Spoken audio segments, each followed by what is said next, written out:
Episode 4 అరణ్యాన్ని కమ్మే చీకటి శక్తి. విహాన్ ముందుకు సాగుతున్న మార్గం మునుపటి కాంతివంతమైన దారిలా లేదు. ఇప్పుడు ఆ మార్గం మీద ముదువైన మసక చీకటి పరచుకుంది. గాలి చల్లగా ఉంది, కాని ఈసారి ఆ చల్లదనంలో ఒక గంభీరత ఉంది. అరణ్యం శ్వాస తీసుకుంటున్నట్టుగా అనిపించింది. విహాన్ నెమ్మదిగా నడుస్తూ చుట్టూ గమనించాడు. చెట్లపై ఉన్న వెండి కాంతి మెల్లగా తగ్గిపోతోంది. కొన్ని ఆకులు నేలపై పడుతూ గాలి లేకపోయినా కదులుతున్నాయి. అతని పక్కన కాంతి జీవి ప్రత్యక్షమైంది. ఈసారి అది మునుపటి కంటే కొద్దిగా మసకబారినట్టుగా కనిపించింది. ఏమైంది? విహాన్ ఆందోళనగా అడిగాడు. జీవి మృదువుగా సమాధానమిచ్చింది. అరణ్య సమతుల్యత దెబ్బతింటోంది. ఒక చీకటి శక్తి మెల్లగా మేల్కొంటోంది. విహాన్ ఆగి నిలబడ్డాడు. ఆ శక్తి ఎక్కడ ఉంది? జీవి ముందున్న దిశ చూపించింది. అరణ్య హృదయం వైపు. వారు ముందుకు సాగారు. కొంతదూరం వెళ్లగానే ఒక విచిత్ర దృశ్యం కనిపించింది. ఒక చిన్న ప్రవాహం పూర్తిగా నిలిచిపోయింది. నీరు కదలడం లేదు. ప్రవాహం మీద నలుపు పొగ మెల్లగా కమ్ముకుంటోంది. విహాన్ దగ్గరికి వెళ్లి చేతిని నీటికి దగ్గరగా పెట్టాడు. నీరు చల్లగా కాకుండా భారంగా అనిపించింది. ఇది సహజం కాదు, అతను అన్నాడు. అప్పుడే నేల స్వల్పంగా కంపించింది. దూరంలో ఒక భారీ వృక్షం చుట్టూ చీకటి వలయం ఏర్పడింది. జీవి గంభీరంగా చెప్పింది. అది అరణ్య శక్తి కేంద్రాల్లో ఒకటి. అది బలహీనమవుతోంది. విహాన్ లోతుగా ఊపిరి పీల్చాడు. తన చేతులు గట్టిగా బిగించాడు. మనం దాన్ని రక్షించాలి. వారు వేగంగా ఆ వృక్షం వైపు పరుగెత్తారు. వృక్షం దగ్గరకు వెళ్లగానే ఒక గంభీర దృశ్యం కనిపించింది. వృక్షం వేర్లు చీకటి పొగతో కప్పబడి ఉన్నాయి. దాని కాంతి తగ్గిపోతోంది. విహాన్ చేతిలో మిగిలిన కాంతి రత్నం మెల్లగా ప్రకాశించింది. అతను జాగ్రత్తగా వేర్ల దగ్గరకు వెళ్లాడు. అప్పుడే చీకటి పొగ ఆకారంగా మారింది. ఒక నీడల రూపం వృక్షం పక్కన నిలబడింది.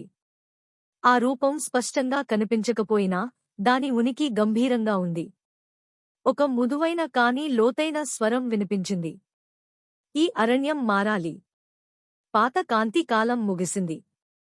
విహాన్ ధైర్యంగా ముందుకు అడుగు వేశాడు. నువ్వెవరు? నీడ స్పందించింది. నేను సమతుల్యతకు ప్రతిబింబం. చీకటి లేకుండా కాంతి ఉండదు. విహాన్ కాసేపు ఆలోచించాడు. కానీ నువ్వు సమతుల్యత కాదు.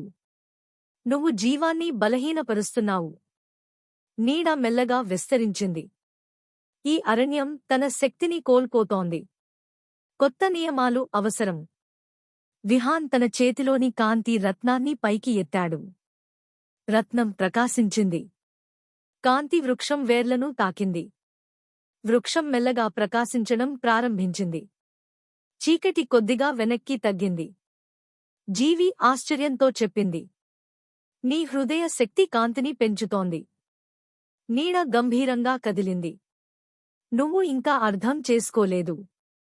సమతుల్యతను పరీక్షించడానికి నేను వచ్చాను. విహాన్ ప్రశాంతంగా సమాధానమిచ్చాడు.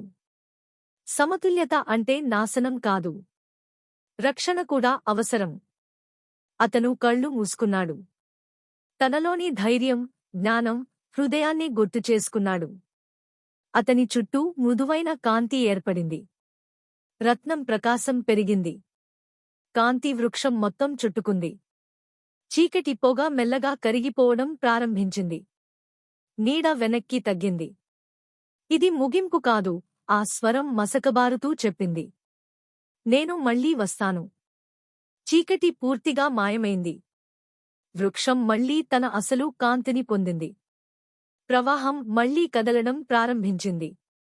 అరణ్యం ఊపిరి తీసుకున్నట్టుగా అనిపించింది. కాంతి జీవి విహాన్ వైపు తిరిగి చూసింది. నువ్వు అరణ్యాన్ని కాపాడావు. కాని ఇది ప్రారంభం మాత్రమే. విహాన్ ప్రశాంతంగా నిలబడ్డాడు. అతనికి అలసట ఉన్నా మనసులో నిశ్చయం ఉంది. ఆ నీడ ఏమిటి? అతను అడిగాడు. జీవి సమాధానమిచ్చింది. అది అరణ్యానికి వ్యతిరేకం కాదు. అది అసమతుల్యత వల్ల పుట్టిన శక్తి. ఎవరైనా దాన్ని మేల్కొలిపారు. విహాన్ ఆశ్చర్యపోయాడు. అంటే ఇది సహజం కాదు? కాదు, జీవి గంభీరంగా చెప్పింది. అరణ్య హృదయం లోపల ఒక మూల శక్తి ఉంది. దాన్ని తప్పుగా ఉపయోగిస్తే ఈ చీకటి పెరుగుతుంది.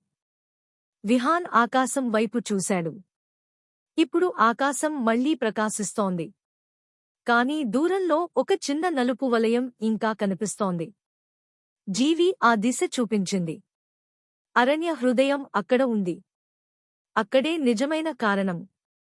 విహాన్ లోతుగా ఊపిరి పీల్చాడు. అతని యాత్ర ఇప్పుడు మరింత ముఖ్యమైంది. మనం అక్కడికి వెళ్ళాలి, అతను ధైర్యంగా అన్నాడు. వృక్షం వేర్ల మధ్య కొత్త మార్గం తెరుచుకుంది. మార్గం లోతైన అరణ్యం వైపు తీసుకెళ్తోంది. విహాన్ ఒక్కసారి వెనక్కి చూశాడు.